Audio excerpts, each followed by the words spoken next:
Hi everyone, it's Kelly here. Welcome to my channel if this is your first time. Welcome back if you've been before. Lovely to have you either way. On this channel we talk books, and today I am recording my book haul for the month of November.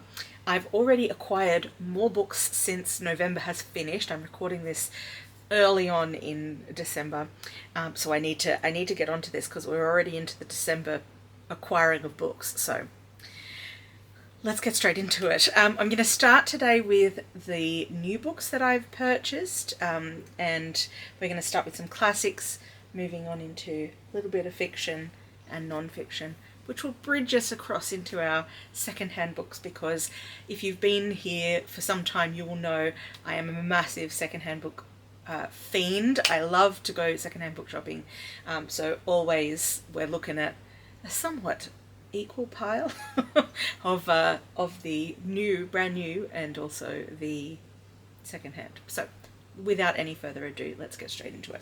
So starting with the classics that I bought new, I got a couple of these little Macmillan Collector's Library, I think that's what they're called. Macmillan Collector's Library, yeah. Editions. I have a collection of these. These were on sale, so I just picked up a couple that I didn't already have. This one is The Best of Sherlock Holmes by Sir Arthur Conan Doyle, and this has 15 Sherlock Holmes stories in it, so that should be a good read at some point. Another set of stories is Best Short Stories by W. Somerset Maugham. I've never read this author before, and I think 2024 should be the time. I think I need to get into reading a little bit of this author's work. So this could be it, or it might be one of the other books of his that I've got a copy of. But this one has 10 short stories of his in it, so I'm looking forward to reading that one. This one is a little one to add to my Christmas collection. It is The Round About the Christmas Tree, a miscellany of festive stories, edited by Becky Brown. And this has quite a few classic authors included in this collection, including Arthur Conan Doyle, Hans Christian Andersen, L.M. Montgomery, G.K. Chesterton, Dickens, L. Frank Baum, J.M. Barrie, and Louisa May Alcott, and more. So this is sort of just a random collection of Christmassy writings, and it should be a nice addition to my Christmas collection. I have two other collections of classic Christmas writings, so there could be some overlap, but I had to get it because of this cat and this Christmas tree. I had to. It had to be done. Continuing on with the classics, but moving away from the Macmillan's Collector's Library, I got this copy of Peter Pan. This is put out by Harper Muse Classics. It's a painted edition. I don't own any of, well, I own this one now, but I don't own any others from this collection, but they are absolutely stunning. So the cover artist is called Laci Fowler, and it has this sort of removable slip cover, and then behind that is an embossed painting. I'm actually going to open it all the way up so you can see. Can you see that? Yes. The full painting.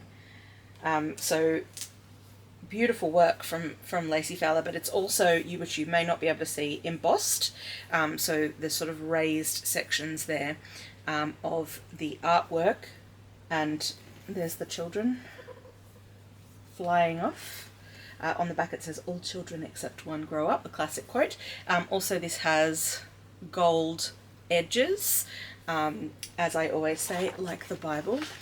So yeah, I'm really pleased to have this in my collection. Again, this one was just on sale, and so I got it at a much cheaper price than it normally retails for, so that's why I specifically picked this one up.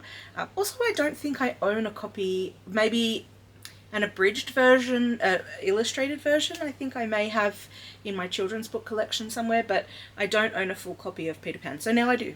Very exciting to add that to my collection also. So that's it for the classics in my new book section. I might scoot across just to my second-hand books because I've only got one classic that I got there, so I might as well just show that to you now. And that is The Heart is a Lonely Hunter by Carson McCullers. This is in the Penguin Modern Classics with the sort of duck egg blue spine. cover photograph by Jack Delano. I don't know Carson McCullers. I've never heard of her, but she sounds like a fascinating author.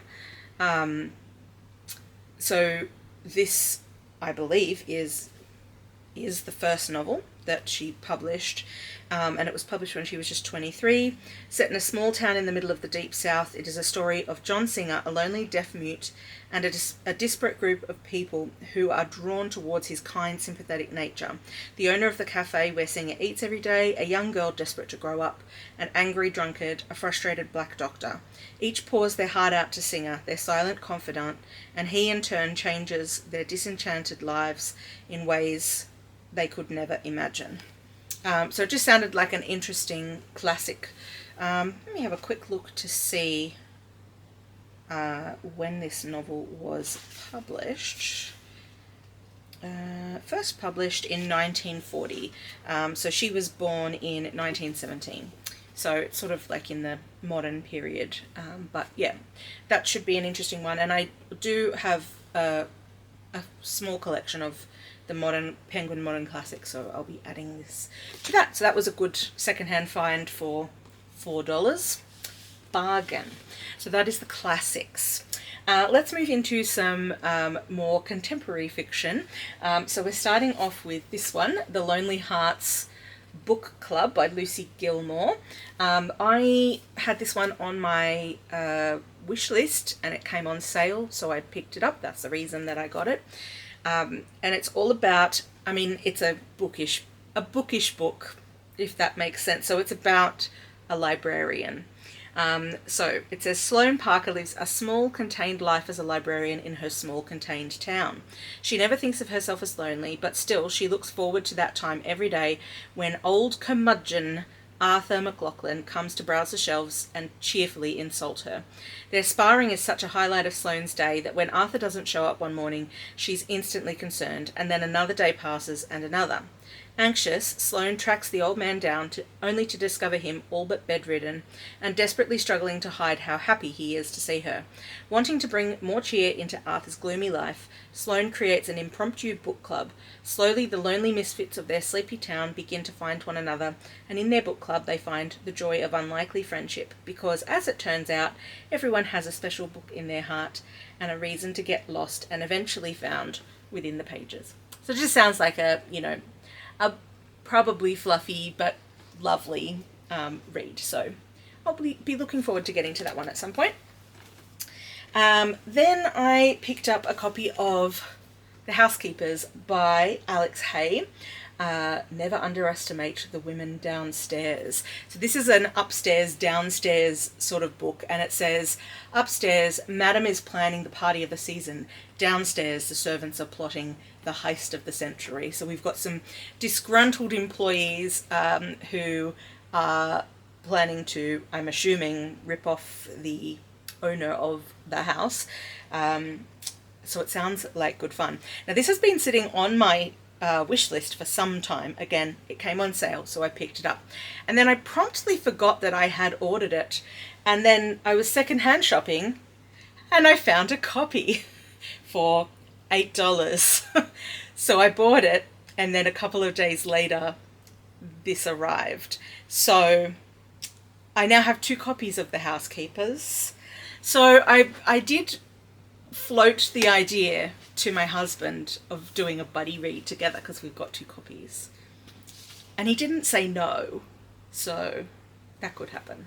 That could happen next year.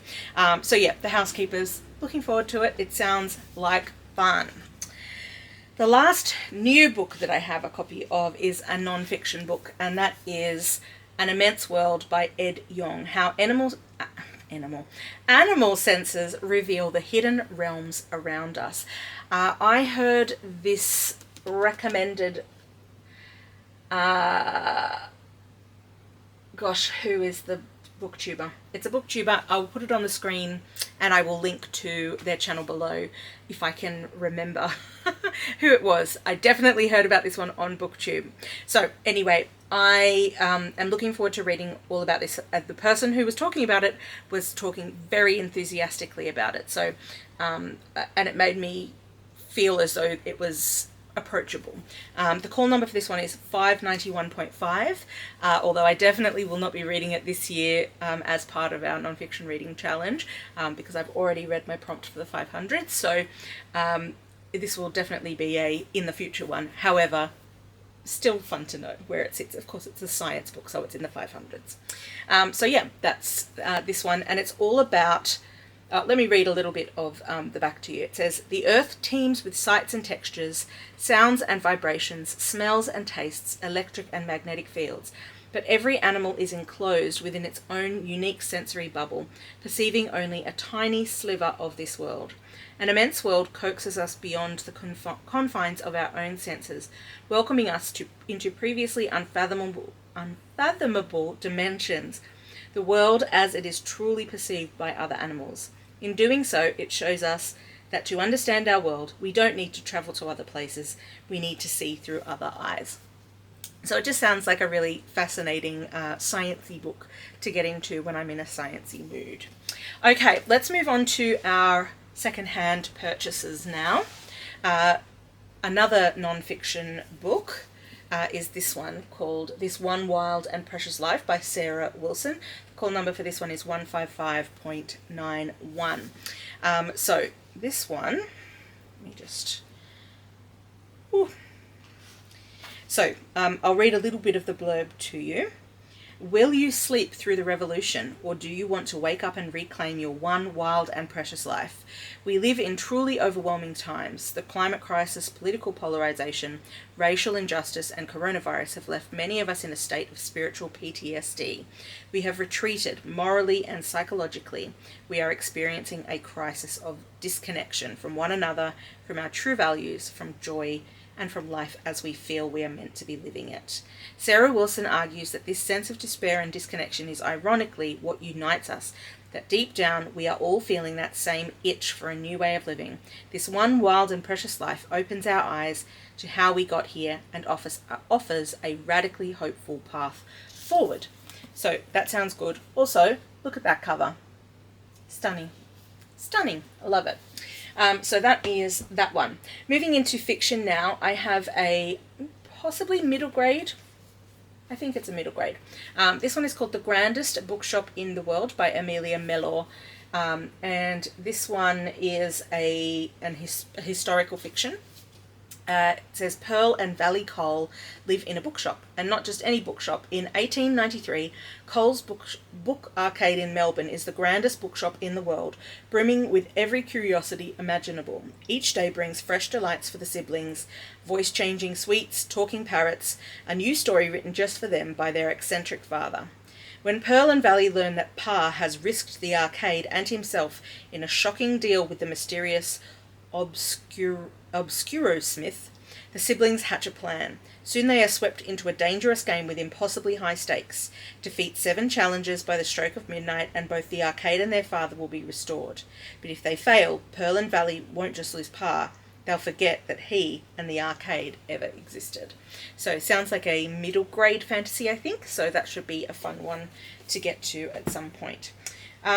Another one that I picked up was a short story collection called Tales from the Tower, Volume 1, The Willful Eye. And the reason I picked this up is because one of the gatherers of the tales is Isabel Carmody, who has been historically one of my favourite authors.